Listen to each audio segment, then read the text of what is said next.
있죠. 좀 늦은 감이 없지 않아 있네요. 사실은 많이 늦었습니다. 많이 늦었는데 원래는 늦지 않았었어요. 이제 이 약속을 한국이 국제사회에 하게 된 게 1998년에 이 약속을 도쿄의정서에 의해서 하게 됩니다. 그리고 2002년도에 그걸 국회에서 비준을 하고 김대중 정부 말기 노무현 정부 후반까지 한 6, 7년 사이에 태양광 사업이나 재생에너지 사업이 꽃을 피기 시작합니다. 그리고 이 사업을 이명박 대통령 초반기까지만 해도 굉장히 의욕적으로 이명박 대통령도 추진을 했던 사업입니다. 내가 직접 들은 이야기인데 청와대에서 녹색성장 보고대회에 재생에너지 초기 사업자들을 이명박 대통령이 쭉 청와대 헤드 테이블로 녹색성장 보고대회에서 초대한 적이 있었어요. 지금 그 여러 업체들이 그 자리에 대통령과 한 테이블에 앉아서 건배도 하고 했는데 그때 이명박 대통령이 확고하게 이런 태양광 풍력 재생에너지 사업에 앞장서겠다고 약속을 하고 고급 관료들에게 그것을 강하게 지시를 했었습니다. 문제는 후쿠시마 원전 사태였습니다. 후쿠시마 원전 이후로 웨스팅하우스가 급격히 어려워졌습니다. 전 세계 원자력 발전소의 50%를 차지하고 있던 웨스팅하우스가 경제적으로 굉장히 어려워지고 웨스팅하우스의 일대 주주가 도시바라는 일본 회사예요.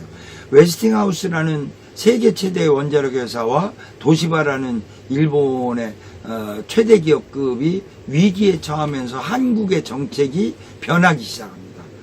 그래서 그 전에 전 세계 선진국들이 채택했던 발전차액 지원 제도라는 거를 이명박 대통령께서 없애시고 그 한전 자회사와 민간 발전회사, 대기업들의 발전회사로 신재생에너지 매입 독점권을 주는 결정을 하고 법으로 만들어요. 그러면서 이제 한국에서 급속하게 재생에너지 확대 사업이 찬물이 끼얹지게 되는 결과가 되고 그 뒤로 한 7, 8년 동안은 굉장히 그 이명박 대통령하고 함께 건배의 잔을 녹색성장 재생에너지 건배의 잔을 들었던 기업들이 거대한 적자를 지난 7, 8년 동안에 국내에서 보게 됐습니다. 그리고 다시 이제 박근혜 대통령 후반기서부터 다시 재생에너지에 대한 박차를 가하기 시작하시고 최근 들어서 문재인 대통령께서도 그를 계승해서 움직이고 있다라고 볼 수가 있는 거죠. 말씀대로 굉장히 지체되고 늦었습니다. 그래도 늦지 않았습니다. 말씀을 아까 하시면서 영국, 독일, 인도, 미국, 중국 이런 나라들이 그리드 패리티, 예. 이것에 도달하는 것이 굉장히 세계 그 에너지 시장의 큰 변화인 것 같고 국내에서는 이번 국정감사에서 지난 그 18일 산업통상자원 중소벤처기업위원회에 소속되어 있는 그 정의수업 위원께서 한수원으로부터 제출받은 에너지 정난 정책에 따른 인력 운영 전망이란 이런 자료와 재생에너지 3020 계획이라는 자료를 보면 2030년까지 태양광 발전에 9조 3,538억 원, 풍력 발전에 8조 2,645억 원 등 총 19조 6,277억 원을 투입할 계획이다. 이러면 일단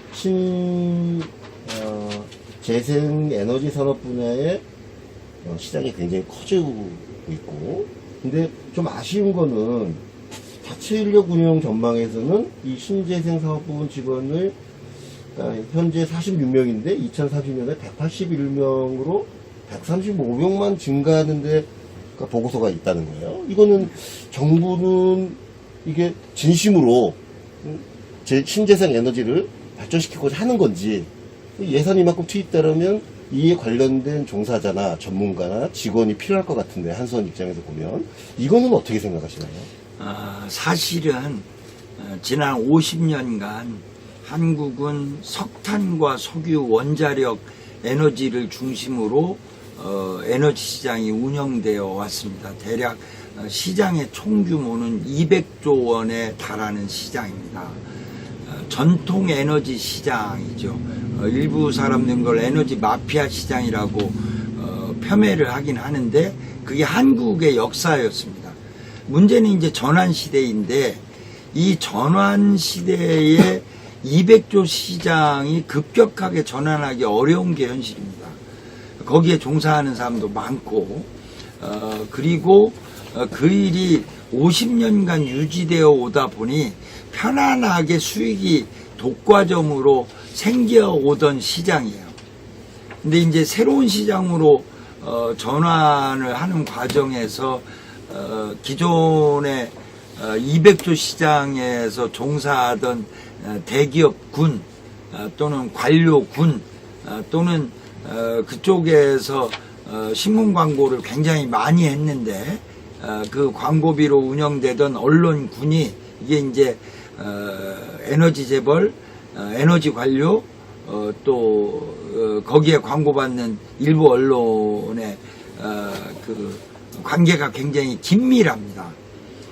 이 사람들이 걱정하는 것은 너무 급격히 전환하면 위험하다라는 게 그분들의 굉장히 일리 있는 이야기라고 생각을 합니다. 그런데 지금 현재 통계로 나온 수치를 보면 OECD 국가들 중에 통계 자료로 우리가 확인한 거에 보면 OECD 국가 통계 자료가 제출된 국가 26개 중에 우리나라가 24위입니다. 그 24위를 극복하기 위해서 2030년까지 재생에너지 비율을 20%까지 신재생에너지 비율을 20%까지 늘리겠다라는 게 정부의 계획인데 문제는 10년 뒤에 그렇게 20%까지 늘리면 제가 볼 때는 여전히 OECD 26개국의 24위일 것으로 예상이 되어집니다. 그러니까 23위나 22위 또는 19위로 가는 거는 3020 계획으로는 불가능하다. 뭐 우리가 급격히 전환을 안 하더라도 제가 볼 때 3030 정도의 계획을 세워야 한다.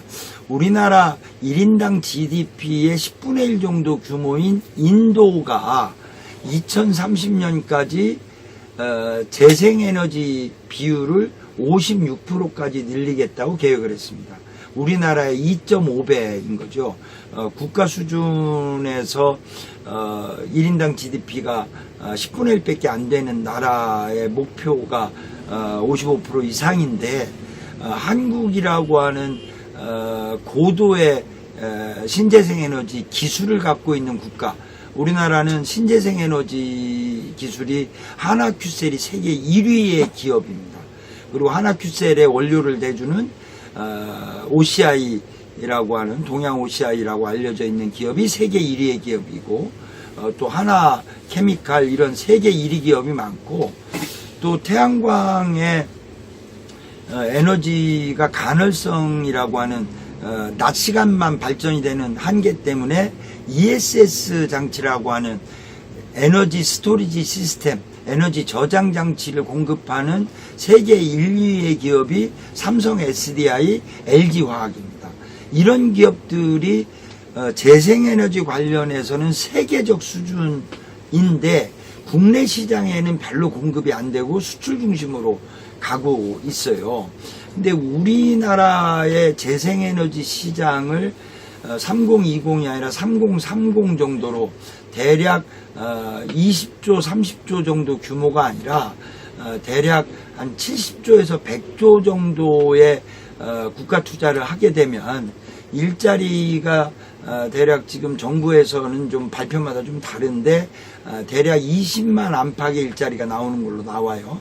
그런데 100조 정도의 규모의 투자가 이루어지게 되면 일자리가 최소한 50만 명에서 100만 명의 상설 일자리가 만들어지고 무엇보다도 세계 최고의 기술을 가지고 있는 동양 OCI, 한화큐셀, 한화케미칼, 뭐 신성솔라, LG화학 삼성, SDI 등이 거대 기업으로 세계 시장으로 발판을 만들 수가 있다는 거죠. 그런 부분에서 어떻게 보면 관료들과 재벌들, 에너지 재벌과 언론이 관심을 빨리 바꿔야 할 때라는 거죠. 그것이 나라를 살리는 길이다라는 거죠. 그런 얘기를 듣다 보니까 이게 지금 현 정부의 탈원전 정책하고도 이렇게 좀 연결돼 있다는 느낌을 받는데요. 이번에 어기구 오염의 경우는, 그러니까 현재 우리나라 원전이 24기가 돌아가고 있는데 탈원전은 60년간 점진적으로 이루어지는 것이다. 네. 지금 당장 이 현 문재인 정부가 원전 정책을 포기하고 탈원전을 즉각적으로 하는 것이 아니라 60년이면 두 세대에 걸쳐서 점진적으로 충격을 완화해서 가겠다라는 기조를 갖고 있는데, 이 국민들이 이 사실을 잘 모르고 있거든요. 네. 그리고 금방 아까 한수원 자료를 말씀드렸던 것처럼 한수원이 진정으로 이런 신재생 산업을 육성하고자 하는 현 문재인 정부의 정책에 조금 더 적극적으로, 그러니까 제도나 이런 정책 이런 것들의 변화가 좀 있었으면 하는 그 말씀으로 들려요. 그래서 네.